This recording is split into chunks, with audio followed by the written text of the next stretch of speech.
వాడు మనస్సు సుఖంగా ఉంటుంది, వాడికి నిశ్చలంగా ఉంటుంది,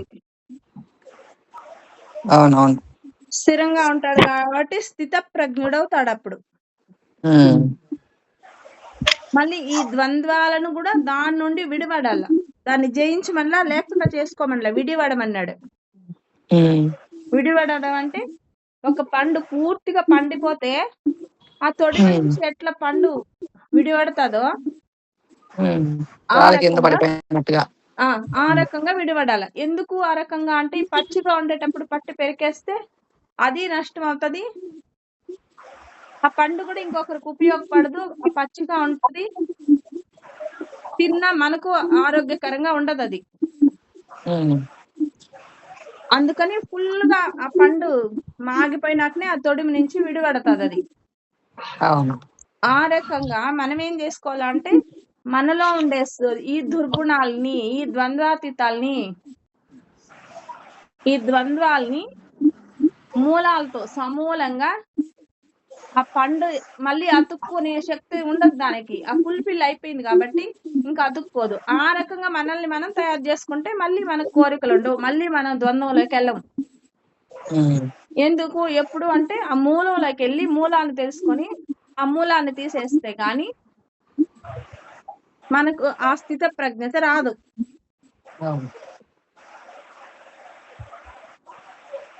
అప్పుడు రాగం గాని, ఒక దాని పట్ల అనురాగం గాని, ద్వేషం గాని, భయం గాని, కోపం గాని ఇవేవి ఉండవు.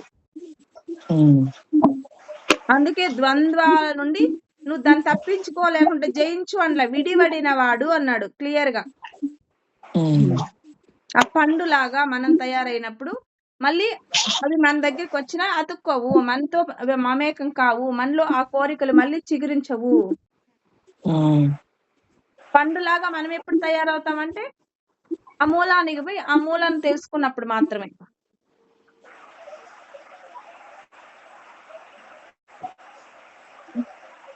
అట్లాంటి మనిషి మాత్రమే స్థిరంగా ఉండే మనసులో ఉండగలుగుతాడు, నిశ్చల స్థితిలో.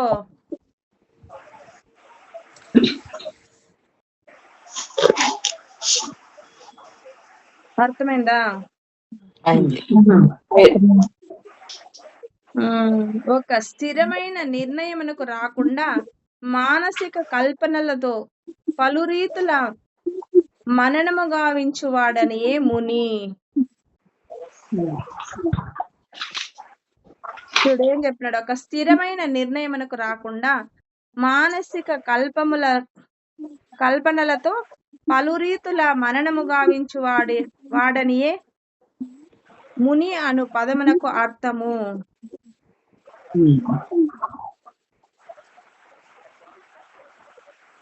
అంటే ఒక విషయాన్ని ఒకే రకంగా ఆలోచించకుండా మూర్ఖుడులాగా నేను చెప్పిందే వేదము, నేను చెప్పిందే కరెక్ట్, అది రాంగ్ అయినా నేను చెప్పినాను కాబట్టి అది కరెక్ట్ అయిపోవాల అని అనేవాడు ముని కాదు. చూడు, ఒకే స్థిరమైన నిర్ణయం రాకుండా అంటే నేను చెప్పేది కరెక్టా రాంగా ఏమి తెలుసుకోకుండా నేను చెప్పిందే వేదం అని. ఎందుకు వాడంటే నేను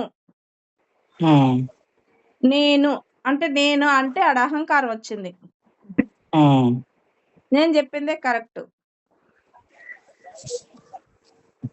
ఎందుకు అంటే ఒక నిర్ణయాన్ని తీసుకున్నప్పుడు ఇంట్లో నలుగురితో చర్చించడం, లేదా తనకు సంబంధించిన స్నేహితులతో చర్చించడం ఒక విషయాన్ని. ఎప్పుడు చేస్తాడు ఆ పని అంటే అతడు జ్ఞాని అయినప్పుడు ఈ రకమైన పనులన్నీ చేస్తాడు. మూర్ఖుడు అనుకో ఇంకొకరి సలహా నాకు అక్కర్లేదు, నాకు నచ్చింది నేను చేసుకొని వెళ్ళిపోతాను అంతే, నేను చెప్పిందే వేదం అని. అందుకే మానసిక కల్పనలతో పలు రీతిగా మననము గావించు వాడనియే ముని. అంటే అందరితో రకరకాల చర్చలు పెట్టి ఏది బెస్ట్ దాంట్లో అది తీసుకోవడం. అంటే మళ్ళీ నువ్వు పోయి బయటంతా చర్చించాలా అంటే అవసరం లేదు. నిన్ను నువ్వు పరీక్షించు, అన్ని రకాలుగా ఆలోచించు. ఇది ఏ రకంగా మాట్లాడితే కరెక్టు అని. నువ్వు మంచి వాళ్ళని అడిగినా తప్పులేదు, లేదా నీతో నువ్వు చర్చ చేసుకున్నా తప్పులేదు. అంటే విన్న వెంటనే ఇది అబద్ధమా నిజమా అని తెలుసుకోకుండా నేను చెప్పిందే వేదము అని నేను తెచ్చిపెట్టినప్పుడు అది రాంగ్ అవుతుంది. అది కాకుండా పలు రకాలుగా ఆలోచించాలి. ఈ మాట మాట్లాడితే ఏ రకంగా ఎవరికైనా ఇబ్బంది వస్తుందా, ఎవరినైనా మానసికంగా హింసిస్తాడమా, నొప్పిస్తాడమా, దీని గురించి వాళ్ళు ఏమన్నా బాధపడతారు, ఇన్ని రకాలుగా ఆలోచిస్తే అప్పుడు అది ముని లక్షణం. నేను చెప్పిందే వేదం అనుకునేవాడు అజ్ఞాని. ప్రతి మునికి కూడా ఒక ప్రత్యేక దృక్కోణముండును. అంటే ఒక్కొక్కరి దగ్గర ఒక్కొక్క జ్ఞానం ఉంటది, ఒక్కొక్కరికి ఒక్కొక్క దృష్టికోణం ఉంటది. అందుకని ఈ రకంగా చర్చిస్తే తప్పులేదు. దాంట్లో ఏది బెస్ట్ తీసుకోవచ్చు. మళ్ళీ మనం వాళ్ళ ఒపీనియన్ అడిగి, మళ్ళీ ఎందుకు అంటే రకరకాల, ఇప్పుడు చంద్రబాబు అదేగా చేస్తాడు, అందరినీ అడుగుతాడు ఒక పని చేయాలంటే. ఆయన ఏది బెస్ట్ తీసుకుంటాడు, సొంత నిర్ధారణ చేయడు ఆయన ఎప్పుడు. నేను చెప్పిందే మీరు వినాలా అని క్యాబినెట్ లో ఎప్పుడు చెప్పడు. మంత్రివర్గంలో నేను ముఖ్యమంత్రిని కదా, నేను చెప్పినట్టు మీరు వినండి అని సమావేశం పెట్టి చిన్న వాచ్మెన్ నుంచి కూడా పనిచేసే ప్రతి ఒక్కరిని అడిగి తెలుసుకుంటాడంట ఆయన, కూలంకృషంగా, ఎవరిని తక్కువగా చూడకుండా. వాళ్ళ దగ్గర ఏముందో మనకు పనికొచ్చి వినడానికి వినేదానికి నువ్వు రెడీగా ఉంటావు అంటే, వినేదానికి రెడీగా ఉండవు అంటే స్థితప్రజ్ఞుడు అని. అదే తొలి దశలో మంచి నువ్వు మెట్టు ఎక్కడానికి తొలి దశలో ఉండవని ఆల్రెడీ. అందుకే శ్రవణం అని ఉండేది. ఎందుకు? మోక్షానికి నవవిధ భక్తి మార్గాల్లో శ్రవణం మొదటిది. వినే లక్షణం వినే లక్షణం నీకుంది అంటే నువ్వు సక్సెస్ అయిపోయినట్టే. వినడం అంటే మళ్ళీ ఏ రకంగానో చెప్పిన శ్రద్ధాభక్తితో ఎట్లా పడితే అట్లా వినడం కాదు, మళ్ళీ దాని శ్రవణం అనడం.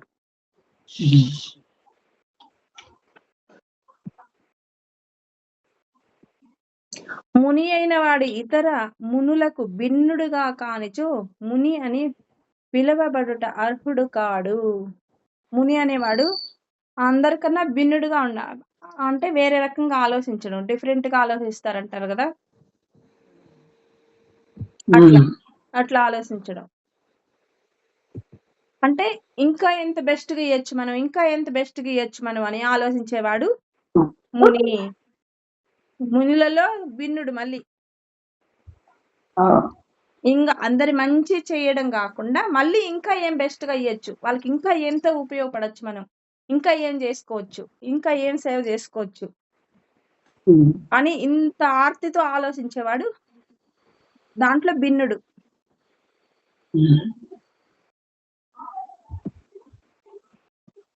నచాశౌ ఋషి యస్య మతం న భిన్నం మహాభారతం వనపర్వము. కానీ శ్రీకృష్ణ భగవానుడు ఇచ్చట తెలిపిన స్థిత ధీర్ముని, ఆ పదానికి ఇంకా చెప్తాడు ఆయన, స్థిత ధీర్ముని. స్థిత ప్రజ్ఞత అంటేనే అది పెద్ద సాధించేసినంత పని. మళ్ళీ దాంట్లో ధీర్ముని అంటే బాగా ఎవ్వరు కదిలించలేనంత ఏనుగు లాంటి ధీరత్వం. దాన్ని ఎవరు కదిలించలేరు కదా, అది కదిలితే అట్లా.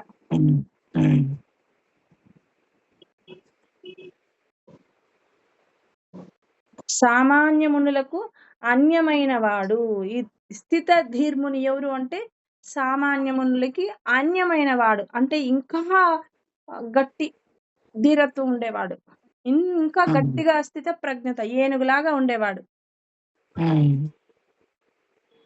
వాళ్ళు గోవులాగా ఉంటే ఇది ఏనుగులాగా ఉండేవాడు.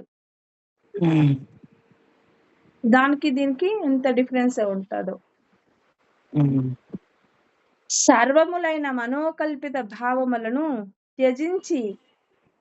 త్యజించి ఉన్నందున అట్టి స్థిత ధీర్ముని సదా కృష్ణ భక్తిలో నిలిచియుండును. మనోకల్పిత భావనాల్ని త్యజించేసి సర్వములైన అన్ని రకాల ఆలోచనల్ని, అన్ని రకాల మనోవికల్పాలని, మనసు చేసే ఈ నాటకాలన్నిటిని త్యజించి ఉండేటప్పుడు అట్టి స్థిత ధీర్ముని సదా, అట్లాంటి వాడు ఎట్లుంటాడు అంటే, అట్లాంటి ఆయన స్థిత ధీర్ముని అంటారు. అది ఎందుకు అంటే సదా కృష్ణ భక్తిలో నిలిచి ఉంటాడు కాబట్టి అంత స్థిత ధీర్మునిగా ఉంటాడు ఆయన. ఉండగలిగే శక్తి దేని ద్వారా వస్తుందంటే కృష్ణ భక్తి ద్వారానే. మళ్ళీ కృష్ణ భక్తి అంటే మళ్ళీ ఆత్మ చైతన్య స్థితి ద్వారానే. ఇది మర్చిపోకుండా మనం గుర్తుపెట్టుకోవాలి కృష్ణ భక్తి వచ్చినప్పుడంతా. ఆ కృష్ణ భక్తి దాంట్లో సదా నిత్యం మనం నిలిచి ఉండగలిగితే మనకి ఎటువంటి వికారాలు ఉండవు, మన దగ్గరికి రావు, మనోకల్పిత భావాలు కూడా మన దగ్గరికి రావు అంటున్నాడు.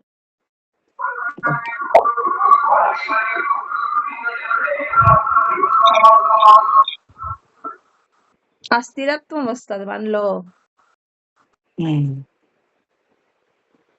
అతడు ప్రశాంత నిశేష రథాంతరుడు. అట్లాంటోడు ఏ రకంగా ఉంటాడంటే ప్రశాంత నిశేష మనోరథాంతుడు. ఎన్ని పదాలు వేసినాడు చూడు ఒక పదానికి.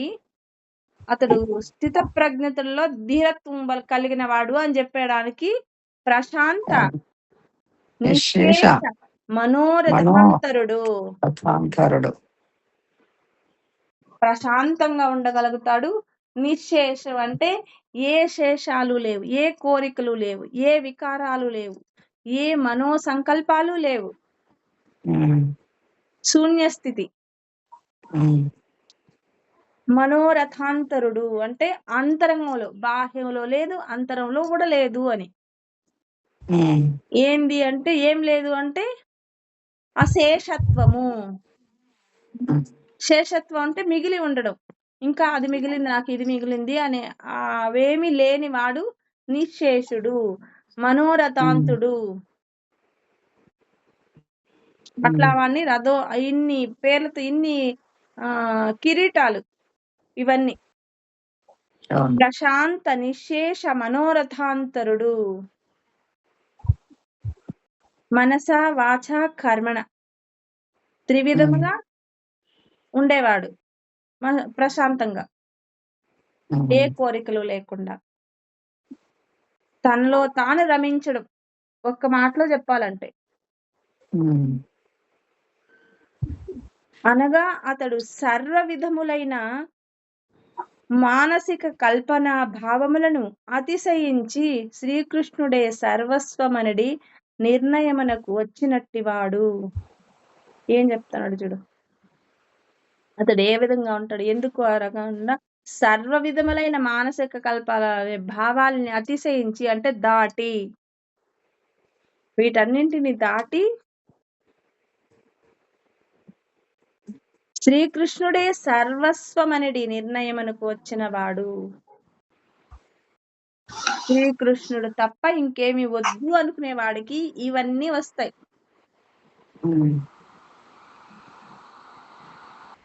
వాసుదేవ సర్వమితి మహాత్మ సుదుర్లభ, అతడే ఆత్మయందు స్థితిని కలిగినట్టి ముని. అట్లాంటి వాడు ఏ రకంగా ఉంటాడంటే ఆత్మయందు స్థితిని కలిగినట్టి ముని, అంటే స్థిర ప్రజ్ఞతతో ఉండేవాడు. అది స్థిరాస్తి. మామూలుగా స్థిరాస్త చరాస్త అని రాస్తారు కదా, అనుకుంటారు కదా, మాట్లాడతారు కదా. ఈ ఇది భూములు ఇల్లు వాక్యాలు ఆ, కాదు. ఆ, ఇది స్థిరాస్తి. ఇది అసలైన స్థిరాస్తి ఏది అంటే ఇదే. అదేలే. ఈ ఇల్లు, బంగ్లాలు అవన్నీ కాదు. ఇది స్థిరాస్తి, అసలు సిసలైన స్థిరాస్తి, శాశ్వతమైంది ఇది. దీన్ని అంటారు స్థిరాస్తిని, వాటిని కాదు.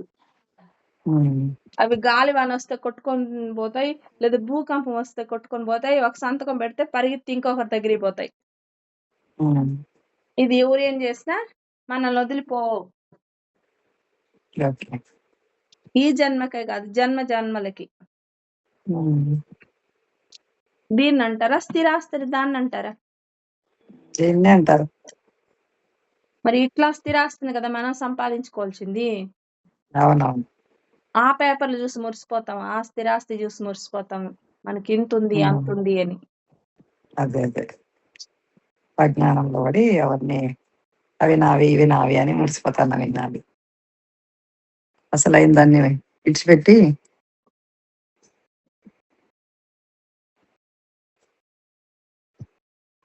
ఈ స్థిరాస్తి వచ్చింది మనకు అంటే నిరంతరం ఆనందం తప్ప ఇంకొకటి ఉండదు. ఇది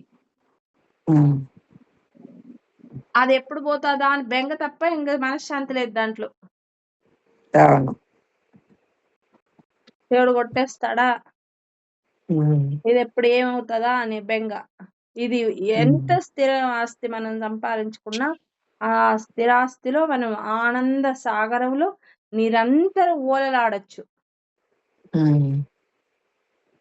ఇట్లాంటిది కదా మనకు కావాల్సింది. అనగా అతడు సర్వ విధములైన మానసిక కల్పనా భావములను అతిశయించి శ్రీకృష్ణుడే సర్వస్వమనడి నిర్ణయమునకు వచ్చినట్టి వాడు. ఇది గుర్తుపెట్టుకోవాలి మళ్ళా. ఇవన్నిటిని దాటి ఇవేమి నాకు వద్దు, శ్రీకృష్ణుడు తప్ప ఇంకేమి వద్దు, సర్వస్వం ఆయనే నాకు అనుకుంటే మాత్రం నీకు ఇది స్థిరాస్తి వస్తుంది. చూడు, దానికి ఎన్ని కోట్లు పెట్టాలనో దీనికి ఒకే ఒక్క మాట చెప్తే నీకు స్థిరాస్తి వస్తుంది. ఒక్క మాట చెప్తే.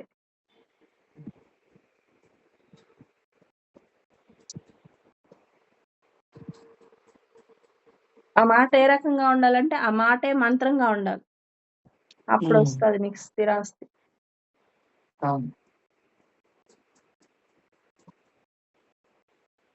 అతడే ఆత్మయందు స్థితిని కలిగినట్టి ముని. ముని అంటేనే కదలలేని స్థితిలో ఉండేవాడు. కదలలేని స్థితి అంటే కదలాల్సిన అవసరం లేని స్థితిలో. అట్టి కృష్ణ భక్తి పరాయణుడైన ముని త్రివిధ తాపములు తాకిడిచే ఎట్టి కలతను పొందడు. అట్లాంటి కృష్ణ భక్తి పరాయణుడు, అట్లాంటి ఒక ముని ఈ త్రివిధ తాపములు అతడి తాకినా ఆయన ఇబ్బంది పెట్టలేవు. అవి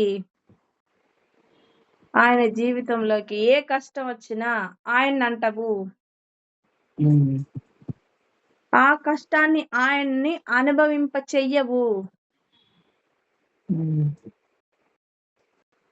అసలు ఆయన దరిదాపుల్లోకే రాలేవవి. అట్ట కాదని వచ్చినా అవేమీ చేయలేవు. కొన్ని టపాసుల్లో డమ్మీ ఉంటాయి కదా, తుస్సని, ఆ రకంగా ఉంటాయి. అవి టపాసులే అయినా మన దగ్గరికి వస్తే అవి పేలవు. తన గతమునందలి పాపములకు ఎక్కువ శిక్ష అనుభవించవలసి ఉన్నదని భావించుచు అతడు ఆ తాపత్రయములను భగవత్ కరుణగా అంగీకరించును. నా జీవితంలో ఎన్నో పాపాలున్నాయి, నా గతంలో ఎన్నో చేసినాను పాపాలు, అయినా ఇవన్నీ ఆ భగవంతుడి కరుణచే తొలగిపోతాయి. నా దుఃఖాలన్నీ తొలగిపోతాయి. మళ్ళీ ఇక్కడ ఏమి అంటే ఆ భగవంతుడి కరుణ అంటే ఏమి అంటే నిన్ను నువ్వు తెలుసుకొని నువ్వు నీ స్థితిలో ఉంటే మిగతా ఏ పాపాలు నిన్ను అంటవు, ఏ కర్మలు నిన్ను బాధించవు. ఎందుకు అంటే నువ్వు ప్రజెంట్ లో ఉంటావు, పాస్ట్ లేదు, ఫ్యూచర్ లేదు.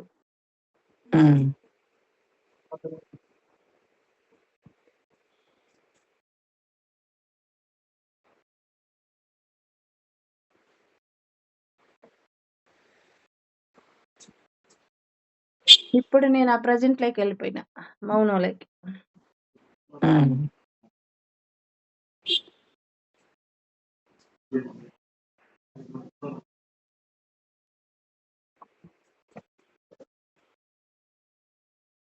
అంతియే కాక భగవానుని కరుణ చే తనకు దుఃఖములు అతి కొద్ది పరిమాణంలో కలుగుచున్నవని అతడు తలపోయును. పెద్దగా ఏదో మనకు జరగబోయేది చిన్న దీంతో తీసేయడం. ఆ కర్మ అనుభవించక తప్పదు ఎవరైనా.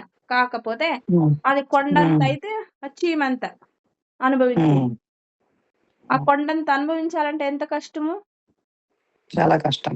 మరి ఆ చీమంత చాలా ఈజీ.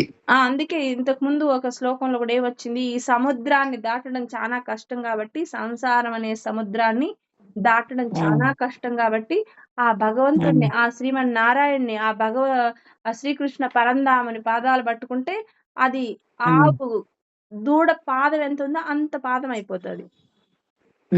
అంత పాదం కూడా ఎందుకు చెప్పినారు అంటే అది నీ కర్మ, నువ్వు అనుభవించే తీరాలి కాబట్టి. అంత ఉంటది. అంత దాన్ని నువ్వు ఈజీగా దాటగలుగుతావు కదా. అది భగవంతుడిని నమ్ముకుంటే. భగవంతుడు అంటే మళ్ళీ ఎవరు అంటే నిన్ను నువ్వు తెలుసుకున్నప్పుడు, నువ్వు నీ స్థితిలో ఉన్నప్పుడు మాత్రమే ఇవన్నీ సాధ్యం అవుతుంది. ఇవన్నీ చిన్నవైపోతాయి. అతి కొద్ది పరిమాణంలో కలుగుచున్నవని అతడు తలపోయును. అదే విధంగా సుఖము కలిగినప్పుడు అట్టివాడు తాన సౌఖ్యమునకు అర్హుడు కానని తలచుచు ఆ కీర్తిని శ్రీకృష్ణునకు ఆపాదించును. ఆ రకంగానే తనకేమైనా కష్టం వస్తే అది భగవంతుడు అనుగ్రహంతో, ఆయన దయతో నాకు దీన్ని తీసేస్తాడు అని, పెద్దదేదో జరగబోయి చిన్న దాంతో పోయింది. లేదా అది అనుకుంటాడు. మళ్ళీ ఏమనుకుంటాడు అంటే, నాకు ఏ సుఖం వచ్చినా, నాకేమి కీర్తి వచ్చినా, ఏ ప్రతిష్ఠ వచ్చినా అంత ఆయనదే అనుకుంటాడు. ఇది నాది కాదు, ఇది నాకు సంబంధించింది కాదు, ఇది ఆయన ఇచ్చింది కాబట్టి ఈ క్రెడిట్ అంతా ఆయనకే, ఈ కీర్తి ఆయనదే అని అనుకుంటాడు. భగవానుని కరుణ వలననే తాను అట్టి అనుకూల సుఖ వాతావరణంలో నిలిచి భక్తిని సాగించగలుగుచున్నానని అతడు అవగతం చేసుకొనును. ఆ భగవంతుడి అనుగ్రహంతోనే నేను ఇంత సుఖమైన వాతావరణంలో ఉండాను, ఈ దివ్యమైన చైతన్యంలో ఉండగలిగినాను అని తెలుసుకోగలదు. ఎప్పుడు ఆ కృష్ణ భక్తి భావనలో ఉన్నప్పుడు. కృష్ణ భక్తి భావన అంటే ఆత్మ చైతన్య స్థితిలో ఉన్నప్పుడు. ఏ క్రెడిట్ మనం తీసుకోం అప్పుడు, అంతా భగవంతుడిది, ఆయన ఇచ్చినాడు ఆయనకే అని ఇచ్చేస్తాం. లేదంటే ఇదంతా నాది, నేను చేసింది, నా గొప్పతనమే, నేను నేను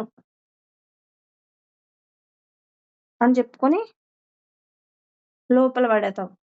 ఎంత లోపల అంటే మళ్ళీ ఎవరు పైకెత్తలేరు అంత లోపల. అట్టి సేవ కొరకు ఆ భక్తుడు ఎల్లప్పుడూ ధైర్యమును కలిగి ఉండి ఆసక్తి మరియు అనాసక్తులచే ప్రభావితుడు కాకుండును. అట్టి సేవ కొరకు ఆ భక్తుడు ఈ రకంగా, నాకు ఏ కీర్తి ఇది వద్దు, అట్లాంటి ఒక సేవ చేసుకునే భాగ్యాన్ని నువ్వు ఇచ్చిన దానికి నేను ఇప్పుడు సదా నీకు కృతజ్ఞత తెలుపుకుంటూ ఉంటాను. మళ్ళీ ధైర్యంగా ఏదొచ్చినా, దేనిపైన ఆసక్తి గాని అనాసక్తి గాని, ఒక్కటి వస్తే బాధపడడం, అది కోరుకునేది మన దగ్గరికి వస్తే సంతోషించడం గాని, రాకపోతే బాధపడడం గాని, రెండు లేవు. ఆసక్తి లేదు, అనాసక్తి లేదు, కావాలనే కోరిక లేదు, పొందలేదనే దుఃఖము లేదు. ఓకే.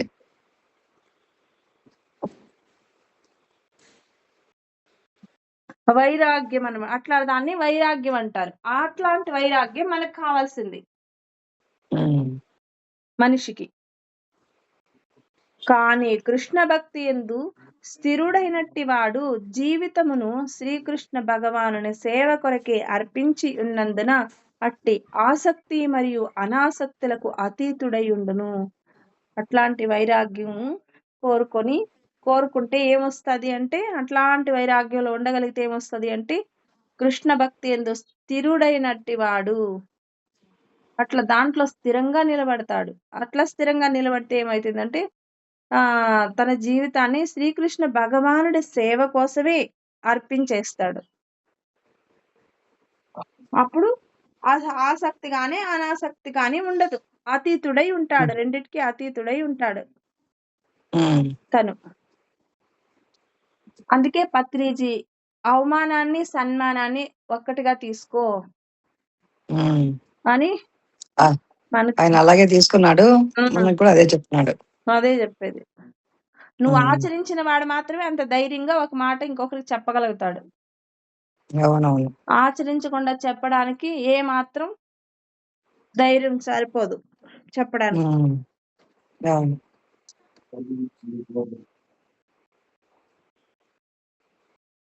టీవీ 9 వాళ్ళు అంత అవమానం చేస్తే కూడా ఆయన ఒక్క మాట అనలేదు. అవమానం అని మనం అనుకున్నాము, ఆయన అదే సన్మానం అని ఆయన అనుకున్నాడు. కావుననే తన ప్రయత్నములు విఫలమైనను అతడు క్రోధము చెందడు. అట్లాంటి వాడు త్రిగుణాతీతుడు, ఆసక్తి అనాసక్తి ఈ ద్వంద్వాతీతుడు ఏ రకంగా ఉంటాడు, తన ప్రయత్నాలు విఫలమైనా భయం గాని, క్రోధం గాని, రాగం గాని, ద్వేషం గాని ఏమీ పెట్టుకోడు, సమస్థితిలో ఉంటాడు. అనగా కృష్ణ భక్తి పరాయణుడు జయాపజయముల రెండింటి యందును సదా ధీరుడై స్థిర నిశ్చయముతో నిలుచును. అట్లాంటి వాడు అనగా ఎట్లుంటాడు అంటే, కృష్ణ భక్తి పరాయణుడు, ఆ భక్తిలో పరాకాష్ఠకు చేరినాడు. అంటే నువ్వు తప్ప ఇంకేమిచ్చినా నాకు దాన్ని కల్లా కూడా కన్నెత్తి చూడని వాడు.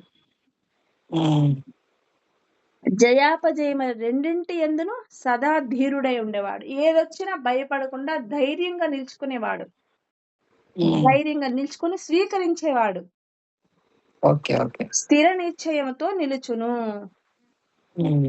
దృఢమైన నిశ్చయంతో, దృఢమైన సంకల్పంతో, దృఢమైన మాట పైన, సత్యం పై నిలిచేవాడు అని లాస్ట్ కి.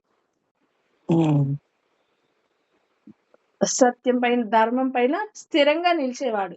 ఎవరి కోసం దేనికోసం మారకుండా, ఏ ప్రయోజనం ఆశ చూపించినా మారని వాడు స్థిత ప్రజ్ఞుడు.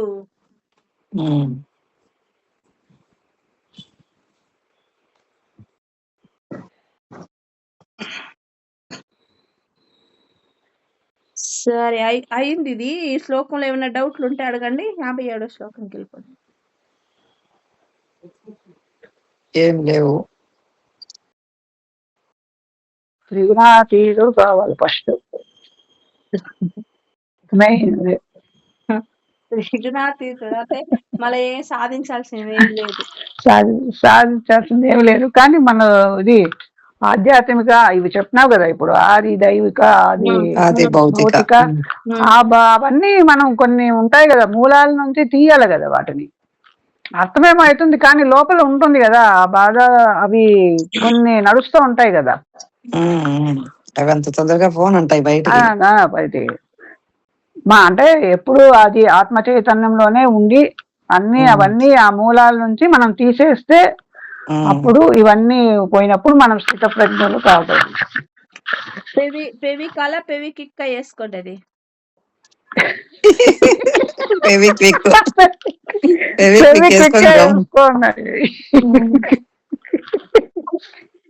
అమ్మా జన్మ జన్మలు అమ్మా, ఇవేమి ఈ జన్మదా చెప్పు. అంటే అట్లీస్ట్ కనీసము ఇది వినాలా, ఈ దీనిలోకి అడుగు పెట్టి చేస్తున్నాం, దానికి మనము ఇప్పుడు అదే ఇంకా మెల్లగా అవన్నీ తీయగలుగుతాం అనమాట. అవన్నీ మీ భుజాన్ని మీరే తట్టుకోండి. మా భుజాన్ని మేమే తట్టుకుంటున్నాం, అందుకే వినగలుగుతున్నాం కదా, నీతో పాటు ఇక్కడ ఉండగలుగుతున్నాము, అది వింటున్నాము. అవన్నీ తీసేసుకోవాలనే అదే ఒక ఆలోచనతో ఉన్నాము, ఆలోచనతో ఉన్నాము, దృఢ నిశ్చయంతో ఉన్నాము. అవన్నీ తీసేసుకోవాలా, చెడు అంతా తీసి పారేయాలను అమ్మా ఆ మార్గంలో పయనిస్తాను. చెప్పనిత. ఇప్పుడు ఒక ఎరుక ఆత్మ ఈ రెండు పట్టుకుంటే ఇప్పుడు మేడం వాళ్ళు అన్నట్టు ఇవన్నీ తీసేసే అవసరం కూడా ఉండదు కదమ్మా. అదే చెప్పేది. అవసరం ఉండదు. ఏమి మీ ఏ ప్రయత్నం అక్కర్లేదు, ఏది అవసరం లేదు, ఎన్నెన్ని జన్మలు తీసే అవసరం కూడా ఉండదు. ఆత్మ ఎరుక అంతే. నేను అదే చెప్పింది. ఒక కొండంత రాసి ఉన్న ఒక్క అగ్గిపులతో అది భస్మం అయిపోతుంది కదా. అదే అదే ఇప్పుడు డిస్కషన్ లోనే నాకు డౌట్ వచ్చింది. ఈ రెండింటిని పట్టుకోవడం ఈజీ కదమ్మా. ఈజీనే, నేను అదే చెప్తాను. దాని ఈజీ పద్ధతే నేను చెప్పేది. దాన్ని పట్టుకోండి, మీరెందుకు మెట్లెక్కి పోవాలంటే హై జంప్ చేసేయండి అని. ఈజీగా, ఈజీ అంటే మనసు గుంజుతూనే ఉంటది. అంటే మందు ఈజీగా కాదు, అంత తొందరగా పోవు కదా. ఈజీనే దాంట్లో ఉండడం అంటే ఉండాలి కదా. అంత ఈజీగా వెళ్ళవు కానీ వే మాత్రం తెలిసింది మనకు, ఆ దారి తెలిసింది. చావ తెలిసింది కానీ అదే దాన్ని గట్టిగా పట్టుకోవాలి కదా. ఇప్పుడు తెలిసింది, దావ చూపిస్తున్నాడు కృష్ణుడు. మనం ఆ దావ పట్టుకొని దారి చూపిస్తున్నాడు కానీ ఆయనకి పనిలేదు. మనం ఇంకో పక్క దారిలో అది ఇంకా బాగుంటది పూలబాట, దాంట్లో వెళ్ళిపోతాం. దీంట్లో ముళ్ళు రాళ్ళు అన్ని ఉంటాయి. ఎవరు నడుస్తారు దాంట్లో కదా. ఆ ముళ్ళు అవన్నీ వద్దని కదా ఈ పూలబాట్ల బైపాస్ దీంట్లో పోవాలని కదా. ఇప్పుడు ఇది పూలబాట కాదు, ముళ్ళ బాట. ఇది ముళ్ళు రాళ్ళు కొండలు రప్పలు విపరీతమైన పాములు అన్ని ఉంటాయి. పులులు, కృష్ణుడు చెప్పుకుండే దారిలో ఇవన్నీ ఉంటాయి. వేరే దాంట్లో పక్కన పూలబాట ఉంటుంది. కానీ ఇప్పుడు ముళ్ళులు అని అన్నాం కానీ మరి మనం ఆత్మస్థితిలో ఉన్నప్పుడు అది ముళ్ళుగా మనకు గోచరించదు కదా అమ్మా. అదే కదా, అందుకే బయట అంటే బయట వాళ్ళకి ముళ్ళులు అని తెలుస్తుంది కానీ మనకు అది ముళ్ళులు అని తెలియదు. కాదు, ఆనందంగా తీసుకుంటాం. అందుకే చెప్పింది, తెలిస్తే మోక్షము, తెలియకపోతే బంధము అనేది.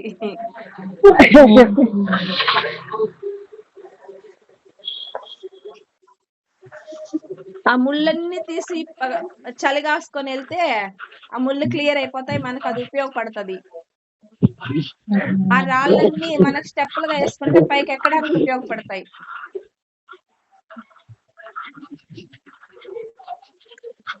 దాంట్లో ఇంక పనికిరానిది ఏముంది, మన ఆలోచనలు తప్ప.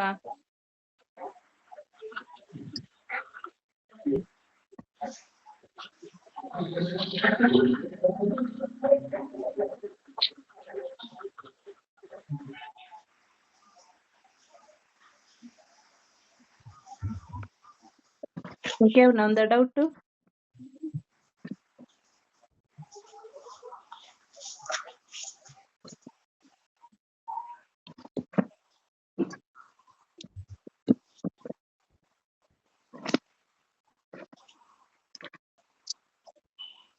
క్వశ్చన్ అడిసిన అర్థం కాలేదు. అదే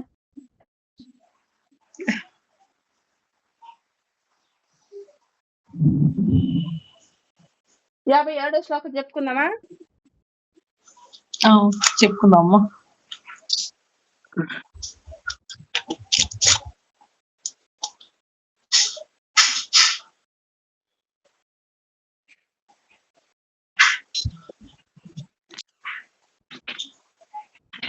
యః సర్వత్ర అభిస్నేహస్తత్ప్రాప్య శుభాశుభం నాభినందతి నద్వేష్టి తస్య ప్రజ్ఞా ప్రతిష్ఠిత. భౌతిక జగమునందు ప్రాప్తించిన మంచి చెడులను ప్రశంసించుట గాని ద్వేషించుట గాని చేయక వాటిచే ప్రభావితుడు కానివాడు సంపూర్ణ జ్ఞానమునందు స్థిరుడై ఉండును, నిలుచును. భౌతిక జగమునందు ప్రాప్తించిన మంచి చెడులను ప్రశంసించుట గాని ద్వేషించుట గాని చేయకుండా వాటిచే ప్రభావితుడు కాకుండా ఉండేవాడు సంపూర్ణ జ్ఞానం నందు స్థిరుడై ఉండేవాడు. అంటే ఈ ద్వంద్వాలు చెప్పుకుంటా అంటారు, ఇది భౌతికంలో ఎట్లమ్మా ఆధ్యాత్మిక రెండుగా ఉంది కదా, దాన్ని తీసుకోవాలా, అది రెండు లేవు. రెండుగా తీసుకున్నంత టైము నీకు ఈ ద్వంద్వాలు ఉంటాయి, రిజల్ట్ ఒక్కటి ఉండదు.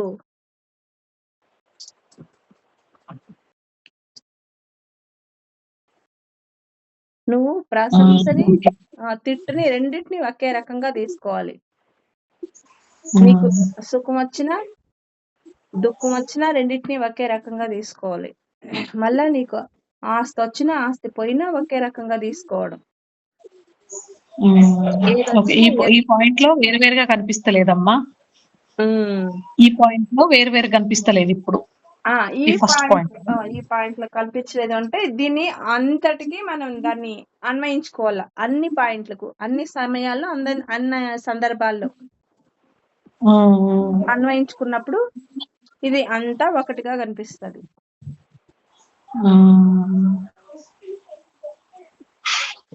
విష్ణు సహస్రనామంలో చెప్పినట్టు ఈ విశ్వం అంతా నేనై ఉండాను అన్నాడు. మరి రెండు ఏడుంది? దృష్టిలో ఉన్నది. అది మార్చుకుంటే సంపూర్ణ జ్ఞానంలో స్థిరుడై ఉంటాడు. అంటే స్థిత ప్రజ్ఞత వస్తుంది అప్పుడు సంపూర్ణంగా.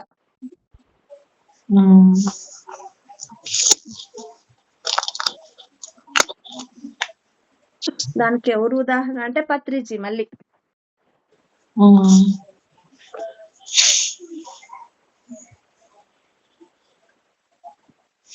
ఆయన చేసిన ప్రతి పని ఆయన కీర్తి కోసం కాదు, ఆయన్ని అందరూ మెచ్చుకోవాలని కాదు, ఆయన అందరిలో స్పెషల్ గా ఉండాలని కాదు. జ్ఞానాన్ని జ్ఞానం కోసం జ్ఞానంతోనే చేయాలని వచ్చినాడు ఆయన. జ్ఞానాన్ని జ్ఞానంతో జ్ఞానం కోసం జ్ఞానాన్ని అందించడానికి వచ్చినాడు. జ్ఞానానికి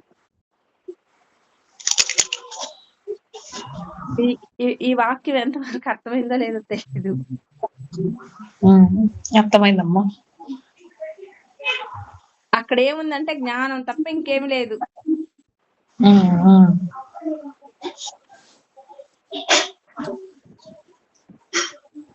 అట్లాంటి శుద్ధ చైతన్య జ్ఞానులు మనం కావాలని ఆయన ఆకాంక్ష.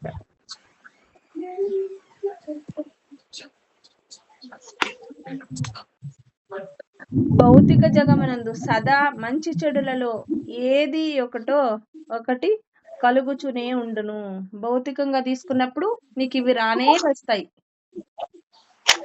నేను అదే చెప్పింది, భౌతికము అంటేనే ఇవన్నీ ఉంటేనే దాని భౌతికం అంటారు. సుఖాలు, కష్టాలు, దుఃఖాలు, నష్టాలు, బాధలు ఇవన్నీ ఉంటేనే దాన్నే భౌతికం అంటారు. మరి అవేమి ఉండకూడదు అంటే నువ్వు భౌతికం అన్నప్పుడు అది ఉంటాయి. దాని లక్షణం అది, దాని స్వభావం అది.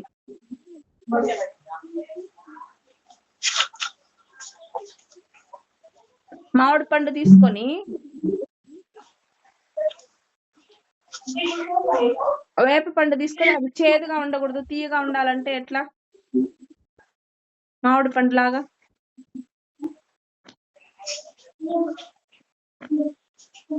వేప పండుకి ఏం స్వభావం? చేదుగా ఉండడం దాని స్వభావం. తీయగా ఉంటే దాన్ని వేప పండు అని ఎందుకు అంటారు?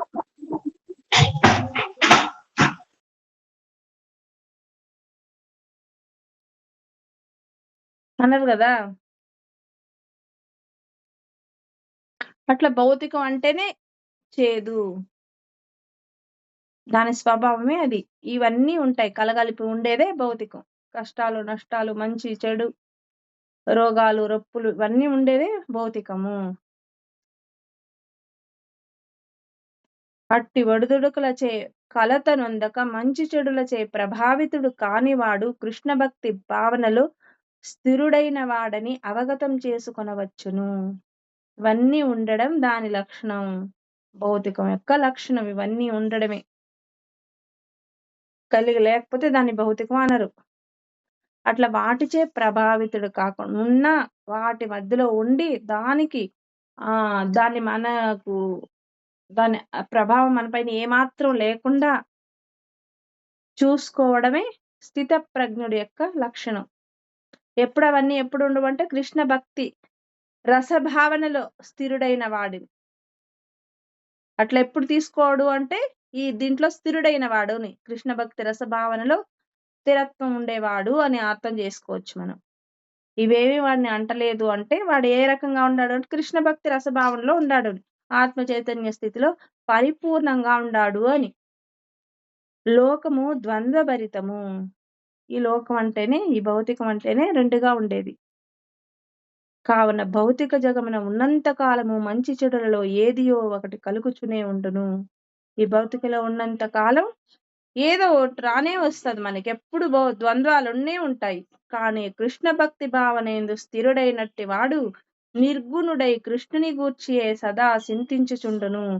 కానీ కృష్ణ భక్తుడు ఏ రకంగా ఉంటాడు? సదా కృష్ణ భక్తిలో స్థిరుడై, ఎప్పుడు అది తప్ప నాకు ఇంకేమి వద్దు, అది తప్ప నాకు ఇంకేమి రుచించదు అనే నిర్గుణ స్థితిలో ఉంటాడు ఆయన. ఆ కృష్ణుడి గురించే సదా ఆలోచిస్తూ ఉంటాడు, ఆయన స్మరిస్తూ ఉంటాడు, ఆలోచిస్తూ ఉంటాడు, మననం చేసుకుంటూ ఉంటాడు. అట్టి మంచి చెడులచే ప్రభావితుడు కాడు. ఆ రకంగా ఉండేటప్పుడు ఈ మంచి చెడుల ప్రభావం అతని పైన పడదు. అట్టి కృష్ణ భక్తి రసభావనయే సమాధి అని పిలువబడును. అట్టి కృష్ణ భక్తి రసభావన ఆత్మ చైతన్య స్థితే సమాధి అని పిలుస్తారు. సంపూర్ణ ఆధ్యాత్మిక స్థితి యందు మనుజుని నెలకొల్పగలదు. అది ఏ స్థాయికి తీసుకెళ్తుందంటే సంపూర్ణ ఆధ్యాత్మిక స్థితి అందు స్థిరంగా ఉండేటట్టు చేస్తుంది అది. ఈ భక్తి భావన, ఈ ఆత్మ చైతన్య స్థితి నీ సంపూర్ణ స్థితిలో స్థిరత్వంగా ఉండగలేట్టుగా చేస్తుంది. ఇది లేనప్పుడు ఎన్ని చేస్తానన్నా అది రావు. ఈ ద్వంద్వాల్లోనే ఉంటాం. అప్పుడు అన్ని సహజంగా వస్తూనే ఉంటాయి, వాటిని తీసుకోవాల్సిందే మనం ద్వంద్వాలుగా చూసినంత కాలం.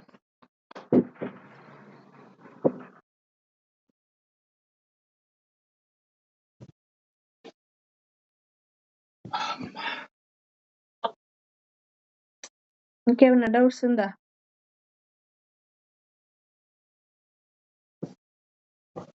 హలో,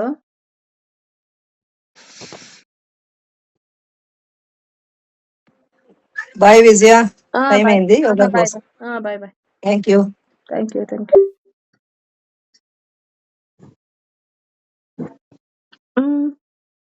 క్లియర్ గా ఉందా ఇది? ఈ శ్లోకం అర్థమైందా? అర్థమైందమ్మా, క్లియర్.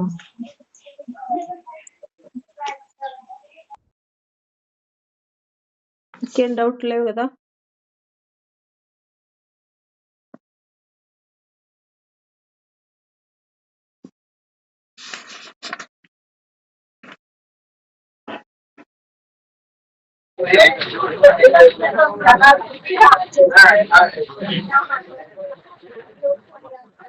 రేపు కలుస్తానే. సరే, బాయ్ బాయ్.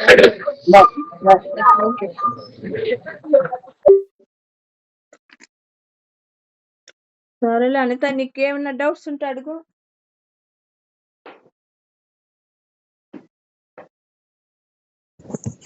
అనిత, అమ్మా ఈ శ్లోక క్లియర్ ఉందమ్మా.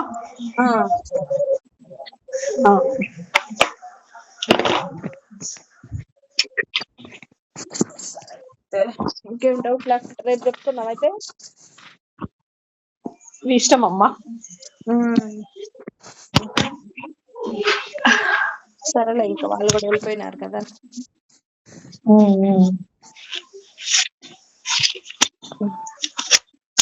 ఇప్పుడు అడిగిన డౌట్ చాలా క్లియర్ కట్ గా అనిపిస్తుంది అమ్మా. కానీ అది ఒకటి ఇప్పుడు మేడం వాళ్ళ డిస్కషన్ లో కరెక్టే కదా, ఆత్మ ఒక్కటి పట్టుకుంటే సరిపోతుంది కదా, రిమైనింగ్ అంతా ఉండదు కదా అనిపిస్తుంది. కానీ అది ప్రాక్టికల్స్ లో కొంచెం మళ్ళీ అప్పుడప్పుడు ఏమంటారు డిబేట్ అయితా ఉంటది. కానీ మార్గం అయితే దొరికింది కదా అమ్మ, మార్గం దొరికితే అదే అదే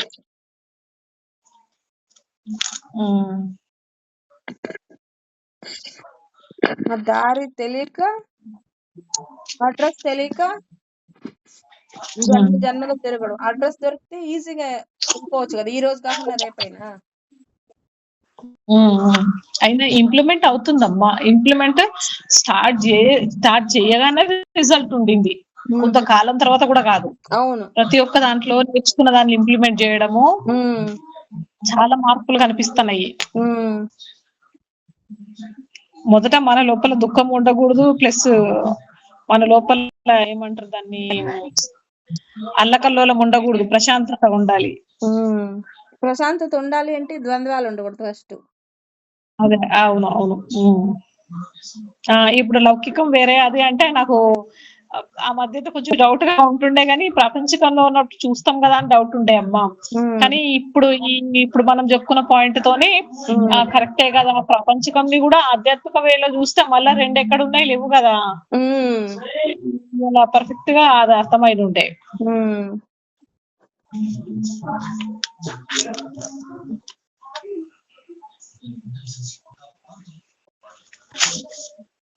అందుకే మన దృష్టికోణాన్ని కాస్త మారిస్తే అర్థమవుతుంది.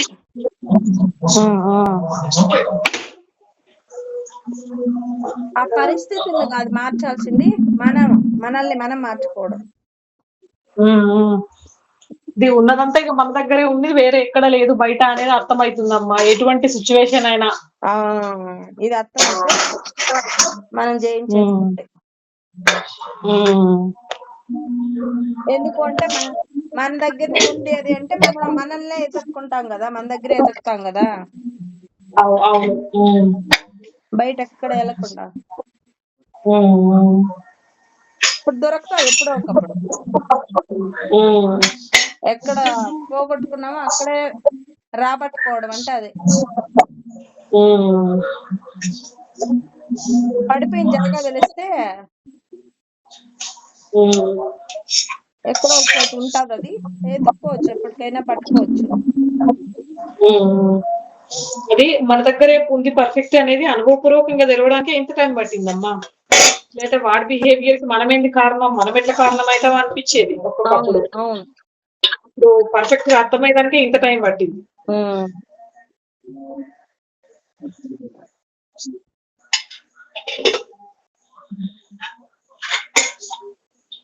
మళ్ళీ పడితే సరిపోదు, మళ్ళీ దాంట్లో ఆ ఎరుకలో మళ్ళీ ఉండాలి మనం గట్టిగా.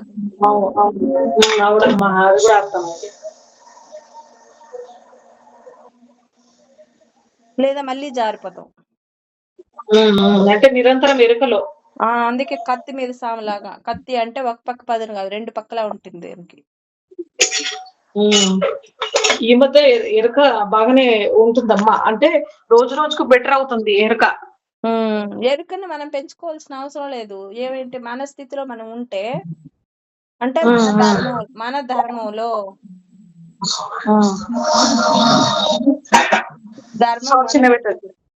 ధర్మం మన వైపు నుంచే ఆలోచించాలి, మన వైపు నుంచే చూసుకోవాలా. చూసుకున్నామంటే మళ్ళీ ఏ పని చేయక్కర్లేదు, మనం ఏ ప్రత్యేక సాధన అక్కర్లేదు దానికి. ధర్మం మన వైపు నుండి అంటే అమ్మా, అంటే ఇప్పుడు ఇంకొకరు తప్పు చేస్తున్నారు అనే ఆలోచన ఎప్పుడు వస్తుంది అంటే నువ్వు ఆ ధర్మం లేనప్పుడు. ధర్మం ఉంది నీ దగ్గర నుంచి చూడాలంటే వాళ్ళతో సంబంధం లేకుండా నేను చేసిన పని ఎంతవరకు కరెక్ట్, అది వాళ్ళు చేస్తేనా చేయకుంటేనా అది పక్కన పెట్టు, అది దాంతో లెక్కలే, అసలు దాన్ని తీసుకోవాల్సిన అవసరం లేదు లెక్కలేకి. దానికి నువ్వు ఏ రకంగా స్పందించినావు, ఏ రకంగా మాట్లాడినావు, ఏ రకంగా దాన్ని తీసుకున్నావు, ఇది మాత్రమే. ఓకే. ఇది మాత్రమే లెక్కలోకి వస్తుంది.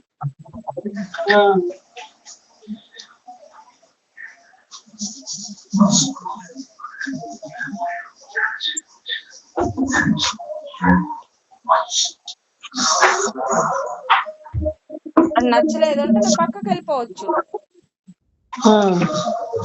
కొట్లాడాల్సిన అవసరం లేదు, వాళ్ళని మారమనే అవసరం మనకు లేదు. అవును.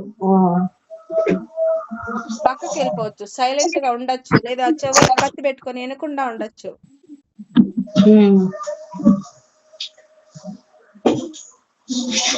ఇవన్నీ మనల్ని మనం మార్చుకోవడం. దేనికి అంటే మనతో మనం ఉండడానికి, మన ధర్మాన్ని మనం కరెక్ట్ గా పాటించడానికి, ఆచరించడానికి.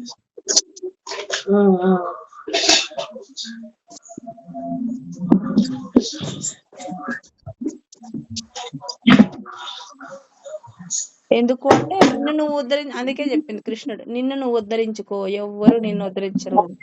ఎందుకు అంటే నిన్ను నువ్వు ఉద్ధరించుకునే దానికే సమయం లేదంట, ఇంకొకరిని ఏం ఉద్ధరిస్తావు?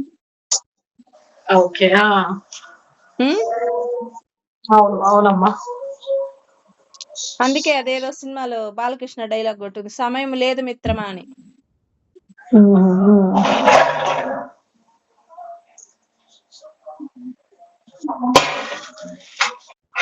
ఇవన్నీ డైలాగులు కాదు, ఇవన్నీ సత్యాలు. సమయం లేదు మనకు. అవును.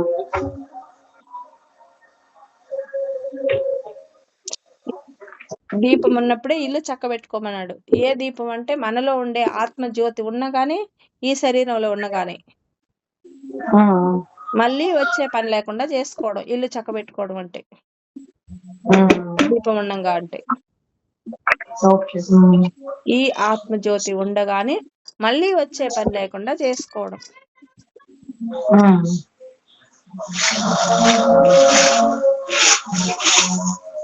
అన్ని సర్దుకొని వెళ్ళిపోవడం మళ్ళీ వచ్చే పని లేకుండా. మన జాగాకి ఇంక వెళ్ళే పని లేదు అంటే ఏం చేస్తాం? అన్ని తట్టబుట్ట సర్దుకొని వచ్చేస్తామా?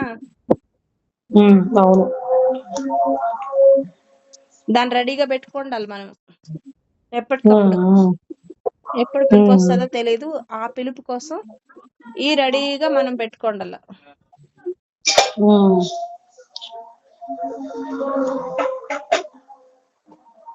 నేను ఆ కరోనా వచ్చినప్పుడు భయపడినాను చూడు, నాకేమైపోతుందో అని. అట్లా కాకుండా ఎప్పుడు నీ ఆజ్ఞ ఎప్పుడు వస్తే అప్పుడు రావడానికి నేను రెడీగా సిద్ధంగా ఉండాను అని, పారిపోకుండా ఎదురు నిల్చుకొని నీ ఆజ్ఞ కోసం నేను ఎదురు చూస్తాను అని. పారిపోయే నుంచి ఎదురు చూసే వరకు వచ్చిన నేను ఇప్పుడు.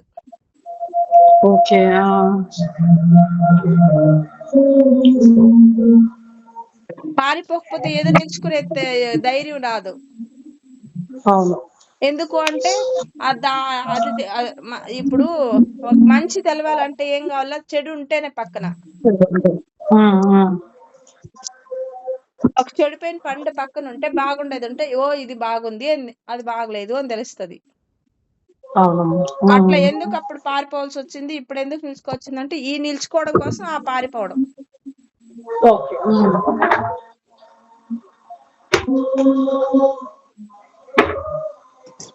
అందులో ఉంటే సత్యం తెలుసుకోగలుగుతాం కదమ్మా, సఫరింగ్ నుంచి తెలుసుకోగలుగుతాం. అది పరిపూర్ణంగా తెలుసుకోగలుగుతాం. దానికోసం ఎందుకు మనకు ఈ కష్టాలు, కన్నీళ్లు, బాధలు ఎందుకు ఇస్తాడు భగవంతుడు? మంచి వాళ్ళకే ఇస్తాడు అంటాం కదా. ఎందుకు మంచి వాళ్ళకే ఈ కష్టాలు అంటే ఆ మంచి వాళ్ళని దిద్దడానికి. మాస్ పైన బట్టని క్లీన్ చేయాలంటే ఏం చేస్తాము? బండకేసి బాధతాం కదా. అది కోపమా ప్రేమ? బండకేసి బాధతాం కదా ఒక బట్టని, మాస్ పైన బట్టని. అది ప్రేమ? నీకు పైన ద్వేషమా? ప్రేమనే. మరి మనకే ఎందుకు వచ్చినాయంటే మనం మంచోళ్ళు కాబట్టి మనకే వస్తాయి. ఎందుకంటే మనల్ని మాత్రం ఉద్ధరించడానికి, ఆ కాస్త తీసేసి నిన్ను శుభ్రపరచడానికి.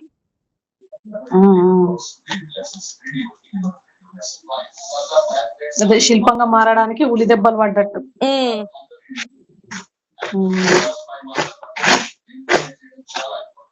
ఊలి దెబ్బలు పడడం కాదు, మనల్ని మనమే ఊలితో కొట్టుకుంటున్నాను. ఎందుకు అంటే ఆ శిల్పాన్ని తయారు చేసుకోవడానికి, తయారై ఉండే శిల్పాన్ని పైనుండే పెచ్చులు తీసేసేదానికి, ఆ వేస్ట్ అంతా తీసేసేదానికి. ఓకే.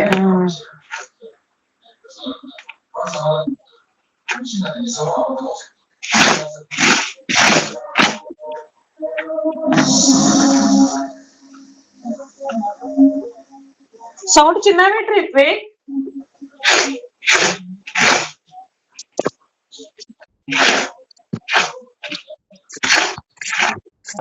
మధ్యాహ్నం నువ్వు ఫోన్ చేసినప్పుడు నేను గృహ ప్రవేశానికి వెళ్ళుంటి, అక్కడ ఉంటి. ఓకే అమ్మా, అదే మీరు ఫ్రీ ఉంటే చేస్తారని అనుకున్నా నేను. అందుకని మీకు కాల్ చేసినప్పటి నుంచి మళ్ళీ మీరు కాల్ చేసేదాకా ఆ శ్లోకాస్ చదువుకుంటూ చిన్న చిన్నగా అర్థం చేసుకోవడానికి ట్రై చేసిన అమ్మా. అవి కొంచెం ఈజీగానే ఉన్నాయి. ఇప్పుడు వీటంతా టఫ్ అంతరార్థాలు లేవు స్టార్టింగ్. సో 6 వరకు 7 వరకు చదివినాను, అర్థం కాకుంటే మళ్ళీ మళ్ళీ మళ్ళీ మళ్ళీ 2-3 సార్లు చదివితే అర్థమైంది. అట్లా 7th వరకు వెళ్ళినాను. ఇప్పుడు టఫ్ ఉంటే మిమ్మల్ని అడగచ్చు కదా మళ్ళీ క్లాస్కి వచ్చినాక అని.